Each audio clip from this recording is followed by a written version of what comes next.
K-디자인 어워드는 앞으로 적어도 100년은 가야 되는 그런 어워드라고 생각을 합니다. 제가 생각하는 이 K-디자인 어워드의 어떤 비전, 아시아를 넘어서 세계에서 가장 자랑스러운 디자인 어워드로 발전하게 되기를 바라고 있고요. 또 하나 이 K-디자인 어워드를 이렇게 운영하는 시스템을 보면 잘하고 있는 것이, 보통 이제 어워드를 하면 그 어워드를 하는 데만 잘하려고 그러고 뭐 이렇게 하려고 얘기를 하는데, 어워드를 중심으로 하는 생태계를 만들어가고 있다라고 하는 일이 굉장히 좋은 것 같아요. 심사에서 이 공정성이라고 하는 것이 없어지면 아무리 탑을 잘 쌓았다 하더라도 한순간에 무너질 수 있는 것이 이 디자인 어워드인데, 이 K-디자인 어워드는 정말 그 공정성이라고 하는 것이 철저하게 지켜지고 있는 그런 시스템입니다. 어떠한 심사위원들이 했는지 심사위원들의 프로필까지 다 까는 거는 정말 힘든 일인데, 그런 걸 아마 보시면은 여러분들한테 단지 내가 수상을 했냐 못했냐 뿐만이 아니라 더 많은 걸 여러분들이 보고 느끼고 생각할 수 있는 그런 기회라고 생각을 합니다.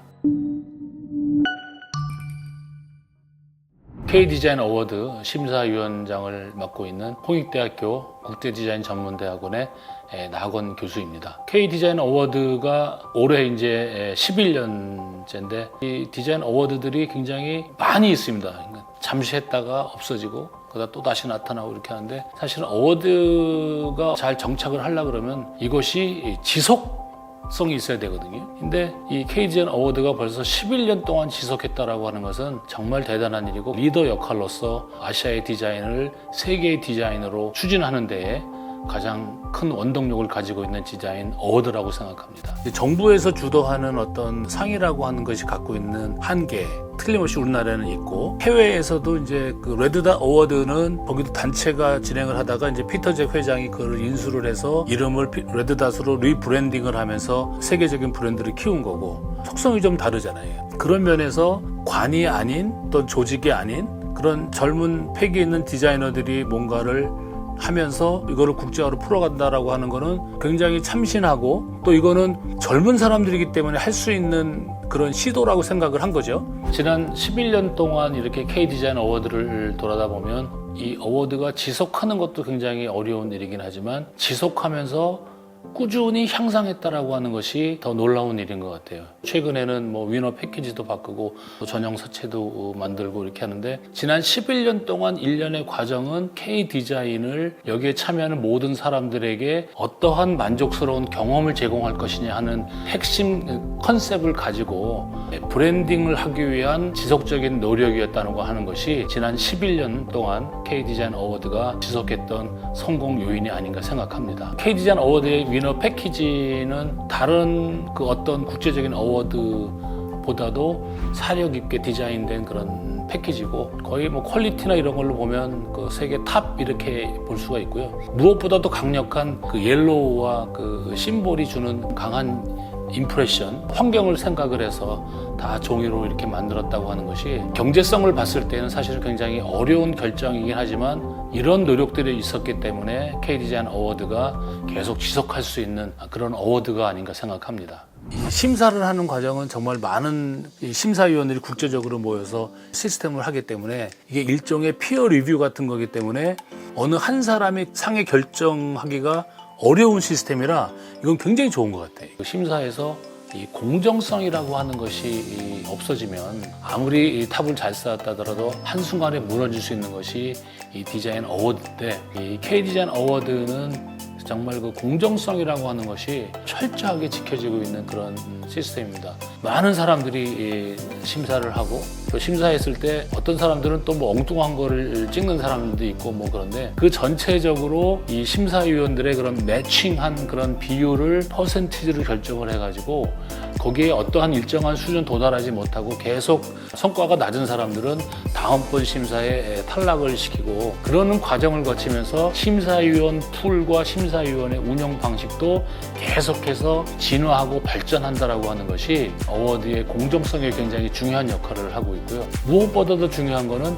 퀄리티가 있고 디자인을 잘하는 전문가들이 모여서 하기 때문에 어느 한 사람이 전체의 상의 결과를 좌우할 수 없다라고 하는 것이 그 무엇보다도 공정성의 핵심에 있는 요소인 것 같습니다.